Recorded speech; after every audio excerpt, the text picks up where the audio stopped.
السلام علیکم ورحمۃ اللہ وبرکاتہ۔ الحمد للہ رب العالمین وبہ نستعین والصلاة والسلام علی اشرف الانبیاء والمرسلین نبینا محمد وعلی آلہ وصحبہ اجمعین وعلی جمیع من تبعہم بإحسان الی یوم الدین، اما بعد۔ معزز محترم سامعین کرام، دینی اور اسلامی بھائیو، جب کوئی شخص وفات پا جاتا ہے تو اگر دنیا میں کچھ ایسے کام وہ کر کے گیا جن کا ثواب مرنے کے بعد جاری رہے تو اس کے لیے فائدہ ہی فائدہ ہے، لیکن اگر کوئی ایسا شخص فوت ہوا جس نے دنیا میں نیکیاں تو کی ہیں لیکن کوئی ایسی نیکی نہیں کر کے گیا کہ مرنے کے بعد اس کی نیکیاں جاری رہیں، تو ہم اس کو فائدہ کیسے پہنچائیں؟ یا یہ سوال ہو سکتا ہے کہ مردوں کو ہم ثواب کیسے پہنچائیں، مردوں کو ہم فائدہ کیسے پہنچائیں، یا مردوں کے ایصال ثواب کا مسنون طریقہ کیا ہے، کون سی جائز صورتیں ہیں جنہیں اللہ کے نبی صلی اللہ علیہ وسلم نے جائز قرار دیا ہے؟ تو ہم چند جائز صورتوں کا تذکرہ کریں گے تاکہ ہم کو اس سے آسانی ہو کہ اگر ہمارا کوئی رشتہ دار فوت ہو گیا ہے، کوئی بھائی فوت ہو گیا، کوئی بہن فوت ہو گئی ہے، ماں فوت ہو گئی ہے، تو ہم اس جائز طریقے سے اس کے لیے نیکی کرتے رہیں تاکہ اس کو فائدہ ملتا رہے۔ تو انشاءاللہ آج کے درس میں ہم 7 چیزیں بیان کریں گے۔ سب سے پہلی چیز یہ کہ جب کسی شخص کی وفات ہو جاتی ہے اور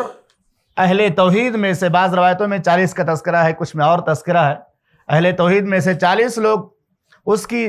ایمان کی گواہی 40 لوگ اس کے ایمان کی گواہی دیتے، اس کے لیے مغفرت کی دعا کرتے ہیں۔ شرط یہ ہے کہ وہ بھی اہل توحید میں سے ہو جس کی وفات ہوئی ہو، اہل توحید میں سے ہو اور اہل توحید اس کے حق میں گواہی دیں، اس کے لیے مغفرت کی دعا کریں۔ تو الگ الگ تعداد حدیثوں میں بتائی گئی ہے، اللہ تعالیٰ ایسے شخص کی مغفرت فرما دیتا ہے۔ اسی لیے محمد رسول اللہ صلی اللہ علیہ وسلم نے بیان فرمایا، مسلمانوں کے جو باہمی حقوق ہیں ایک دوسرے پر،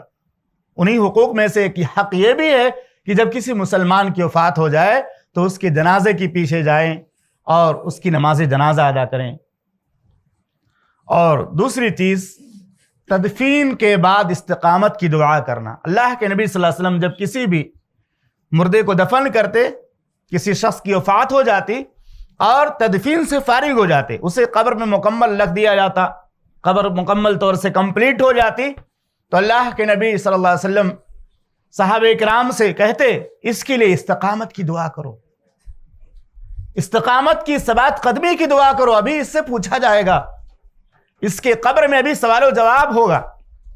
اس سے سوال ہونے والے ہیں۔ تو جب قبر کی شکل مکمل ہو جائے، مکمل ہم اس کو دفن کر دیں مردے کو، تو ہمیں تھوڑا رکنا چاہیے۔ قبر مکمل ہونے کے بعد آدمی اپنے اپنے طور سے، انفرادی طور سے اس کے لیے دعا کرے کہ اللہ منکر نکیر کے سوالوں کے جواب میں اس کو ثبات قدمی نصیب فرما، استقامت نصیب فرما۔ اور تیسری چیز، دعائے مغفرت۔ زندگی میں کہیں سے بھی کبھی بھی کسی شخص کی وفات ہو گئی، آپ اس کے لیے دعائے مغفرت کرتے رہیے۔ دعائے مغفرت کے کرنے میں کسی کا بھی اختلاف نہیں، کہیں سے بھی کرو، مسجد میں بیٹھو وہاں سے کر دو، گھر میں آپ لیٹے ہو وہاں سے کسی کی یاد آئی، اللہ میرے بھائی کو بخش دے، میری ماں کو بخش دے، ہم دنیا میں ہے وہ دنیا سے چلے گئے ہیں، نیکیوں کا سلسلہ ان کا ختم ہو گیا، اللہ ان کی قبر میں روشنی پیدا فرما۔ اپنی قبر یاد کریں تو پہلے گزرے ہوئے لوگوں کو بھی یاد کر لیں کہ وہ لوگ دنیا میں تھے، آج نہیں ہیں، ہمارے ساتھ اٹھتے بیٹھتے تھے۔ تو اللہ رب العالمین نے خاص طور سے قرآن مجید میں تعلیم بھی دی ہے، نیک بندوں کی صفت بیان فرمائی ہے، والذین جاءوا من بعدہم، اور جو لوگ اس کے بعد آتے ہیں اپنے بھائیوں کے لیے دعا کرتے ہوئے کہتے ہیں ربنا اغفر لنا ولاخواننا الذین سبقونا بالایمان، اے اللہ ہمیں بھی بخش دے، ہمارے ان بھائیوں کو بخش دے جو ہم سے پہلے ایمان کے ساتھ چلے گئے۔ ولا تجعل فی قلوبنا غلا للذین آمنوا، اے پروردگار ہمارے دلوں میں مومنوں کے بارے میں کوئی بغض باقی نہ رکھ، کوئی کینہ باقی نہ رکھ۔ اور ربنا انک رؤوف الرحیم، اللہ تو بہت بخشنے والا، انتہائی مہربان ہے، بہت رحم کرنے والا، انتہائی مہربان ہے۔ تو یہ 3 چیزیں ہو گئی، نمبر 1 نماز جنازہ، نمبر 2 قبر مکمل ہونے کے بعد اس کے لیے استقامت کی دعا کرنا، نمبر 3 کہیں سے بھی قبرستان جا کے بھی دعا کر سکتے، گھر میں بیٹھ کر بھی دعا کر سکتے، اللہ میرے ابا کی مغفرت فرما، دادا کی مغفرت فرما، دادی کی مغفرت فرما، نانی کی مغفرت فرما، چچا کی مغفرت فرما، جو فوت ہو گئے ان کے لیے آپ دعائیں مغفرت کرتے رہو۔ اس کا فائدہ ملے گا۔ کل آپ نے سنا کہ ایک بیٹا باپ کے حق میں دعا کرتا ہے، جنت میں درجات بلند کر دیے جاتے ہیں۔ چوتھی چیز یہ ہے، میت کے ولی اس کے جانب سے روزوں کی قضا کر سکتے ہیں۔ اگر کوئی شخص مر گیا اور اس کے پر روزے تھے، نظر کے روزے یا فرض روزے، وہ رکھ نہیں سکا، کسی وجہ سے مکمل نہیں کر سکا، قضا نہیں کر سکا روزوں کی، وہ کرنا چاہتا تھا لیکن اس کی وفات ہو گئی، تو ایسے شخص کی طرف سے اس کے جو اولیاء ہوتے ہیں میت کے، وہ روزوں کی قضا کر سکتے ہیں۔ اس کے بارے میں بہت ساری روایتیں ہیں، صرف اختصار کے لیے صحیح بخاری کی روایت ہے 1952 نمبر کی، عائشہ صدیقہ رضی اللہ تعالی عنہ بیان فرماتی ہیں، من مات وعلیہ صوم صام عنہ ولیہ، اگر کوئی شخص مر جائے اور اس کی وفات ہو جائے اور اس پر روزوں کی قضا ہو، قضا روزے ہوں جو باقی ہوں، اس کے اوپر فرض روزے نہیں رکھ سکا کسی وجہ سے، اور نیت تھی کہ وہ رکھے گا، چلا گیا دنیا سے، تو اس کے اولیاء میں سے اس کے بیٹے ہیں یا اس کی بیٹیاں ہیں، اس کے رشتہ دار جو بھی اولیاء ہیں اس کے، وہ قضا کر سکتے ہیں۔ پانچویں چیز، میت کی طرف سے قرض کی ادائیگی۔ اگر کوئی آدمی دنیا سے چلا گیا اور اس پر قرض ہے، آپ اگر اس کی طرف سے ادا کریں گے تو آپ کو بھی ثواب ملے گا، آپ کو بھی ثواب ملے گا، اس کو بھی ثواب ملے گا۔ یہ اللہ کے نبی صلی اللہ علیہ وسلم کی سنت بھی تھی۔ اللہ کے نبی صلی اللہ علیہ وسلم کی ایک روایت ہے، جابر ابن عبداللہ رضی اللہ تعالیٰ عنہ بیان کرتے ہیں کہ ایک شخص کی وفات ہو گئی، ہم نے اسے غسل دے کر کفن پہنایا، خوشبو لگائی، جنازہ گاہ میں رکھا، پھر رسول اللہ صلی اللہ علیہ وسلم کو نماز جنازہ کی اطلاع دی گئی کہ آپ نماز جنازہ کے لیے آ جائیے، نماز جنازہ آپ اس کی ادا فرما دیجیے۔ تو اللہ کے نبی صلی اللہ علیہ وسلم نے فرمایا شاید تمہارے ساتھی کے ذمے قرض کی ادائیگی ہے، یا آپ نے پوچھا، سوال کیا کہ کیا اس بھائی کی طرف سے اس بھائی کے اوپر کوئی قرض تو نہیں ہے، یا اس صحابی کے اوپر کوئی قرض تو نہیں ہے جس کا انتقال ہو گیا ہے؟ صحابہ کرام نے کہا اللہ کے پیغمبر ہاں ہے، یہ آدمی مقروض ہے، اس کے اوپر قرض ہے، کتنا؟ 2 دینار۔ آپ صلی اللہ علیہ وسلم پیچھے ہٹ گئے، آپ کے پاس ادا کرنے کے لیے پیسہ نہیں تھا، دینار وغیرہ موجود نہیں تھا اس وقت آپ کے پاس، آپ پیچھے ہٹ گئے۔ اس سے پتہ چلتا ہے کہ مقروض ہو کر مرنا کتنی غلط بات ہے۔ قرض ادا کر کے آدمی دنیا سے جائے، بڑا مسئلہ ہو جاتا ہے اس کا۔ اللہ کے نبی صلی اللہ علیہ وسلم پیچھے ہٹ گئے اور فرمایا صلو علی صاحبکم، تم سب اپنے صاحب پر، اپنے ساتھی پر جو ہے جنازے کی نماز پڑھ لو، میں نہیں پڑھوں گا، کیوں؟ مقروض ہے یہ۔ اس کے بعد کہتے ہیں ابو قتادہ رضی اللہ تعالیٰ عنہ نے کہا کہ اللہ کے رسول صلی اللہ علیہ وسلم آپ نماز پڑھائیے، میں ادا کر رہا ہوں، میں اس بھائی کا قرض ادا کر رہا ہوں۔ دیکھیے کتنے ثواب کا کام، نیکی کام ابو قتادہ رضی اللہ عنہ نے کیا۔ ابو قتادہ رضی اللہ تعالیٰ عنہ نے کہا اللہ کے رسول صلی اللہ علیہ وسلم میں اس کی ادائیگی کر دوں گا۔ رسول اللہ صلی اللہ علیہ وسلم فرمانے لگے وہ 2 دینار تجھ پر تیرے مال سے ادا کرنا لازم ہے، اور میت ان سے بری ہے، میت ان سے بری ہے، تم ذمہ داری لے لو، تم کو ادا کرنا پڑے گا، میں نماز جنازہ پڑھا دیتا ہوں۔ اور بعد میں جب فتوحات وغیرہ ہوئے اور خوشحالی آئی تو آپ صلی اللہ علیہ وسلم خود ادا کر دیا کرتے تھے، کوئی مقروض مرتا تھا آپ صلی اللہ علیہ وسلم قرض کی ادائیگی کر دیا کرتے۔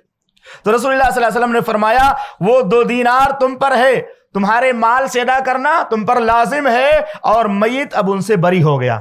اس کا مسئلہ حل ہو گیا۔ اس کے بعد کہتے ہیں نبی صلی اللہ علیہ وسلم ابو قتادہ رضی اللہ تعالیٰ عنہ سے ملتے تو کہتے تو نے 2 دیناروں کا کیا کیا، تو نے 2 دیناروں کا کیا کیا؟ انہوں نے کہا یا اللہ کے رسول صلی اللہ علیہ وسلم ابھی تو کل فوت ہوا ہے، یعنی آپ یاد دلاتے تھے کہ 2 دینار تم نے وعدہ کیا ہے اس کو ادا کرو۔ تو انہوں نے کہا اللہ کے پیغمبر ابھی تو کل فوت ہوا ہے۔ پھر آپ صلی اللہ علیہ وسلم دوبارہ ملے تو یہی بات جو ہے پوچھی، تو ابو قتادہ رضی اللہ تعالیٰ عنہ نے کہا اللہ کے پیغمبر ادا کر دیا، میں نے ادا کر دیا، میں نے جو وعدہ کیا تھا ادا کر دیا۔ اس سے پتہ چلتا ہے کہ وعدہ کرے آدمی تو پورا کرنا چاہیے۔ پھر آپ صلی اللہ علیہ وسلم نے فرمایا اب اس کی جلد ٹھنڈی ہو گئی، یعنی قرض کی ادائیگی کی وجہ سے عذاب سے بچ گیا، وہ قرض ادا کر دیا گیا، اس کو سکون مل گیا، اس کی روح کو شانتی مل گئی، سکون مل گیا، اور اس کے اوپر سے سختی اٹھ گئی، ورنہ سختی ہوتی اور اس پر عذاب کا سلسلہ جاری ہو جاتا۔ قرض ادا نہ کر کے مرنے والوں کا انجام کیا ہوتا ہے، اس سے پتہ چلتا ہے۔ چھٹی چیز اور وہ یہ ہے میت کی طرف سے صدقہ کرنا۔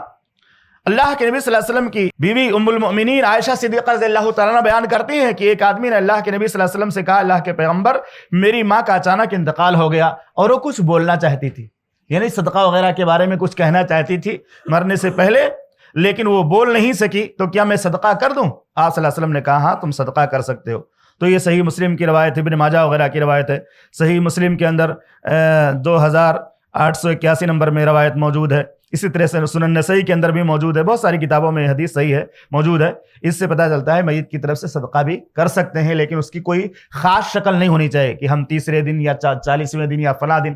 وقت فکس نہیں ہے، حدیث کے اندر کوئی وقت نہیں فکس ہے، جب آپ چاہو اس کی طرف سے صدقہ کر سکتے ہو۔ اور ساتویں چیز ہے میت کی طرف سے حج کرنا۔ اس کی بھی دلیل ملتی ہے کہ اگر کوئی شخص وفات پا جائے تو اس کے اولیاء میں سے کوئی اس کی طرف سے جو ہے حج کر سکتا ہے۔ ایک روایت ہے بخاری شریف کی، حدیث نمبر 1852 نمبر کی روایت ہے، کہتے ہیں ان امرات من جہینہ جاءت الی النبی صلی اللہ علیہ وسلم، قبیل جہینہ کی خاتون اللہ کے نبی صلی اللہ علیہ وسلم کے پاس آئی اور اس نے کہا اللہ کے پیغمبر، میری ماں نے حج کرنے کی نظر مانی تھی، حج کرنے کی اس نے نظر مانی تھی اور اس نے حج نہیں کیا یہاں تک کہ فوت ہو گئی، کیا میں اس کی طرف سے حج کروں؟ آپ صلی اللہ علیہ وسلم نے فرمایا ہاں تو اس کی طرف سے حج کرو۔ بتاؤ کیا تمہاری ماں پر قرض ہوتا تو تم اس کو ادا کرتی کہ نہیں کرتی؟ اگر قرض کھا کر گئی ہوتی، ادا نہ کیا ہوتا تو تم ادا کرتی کہ نہیں کرتی؟ کہا ہاں کرتی۔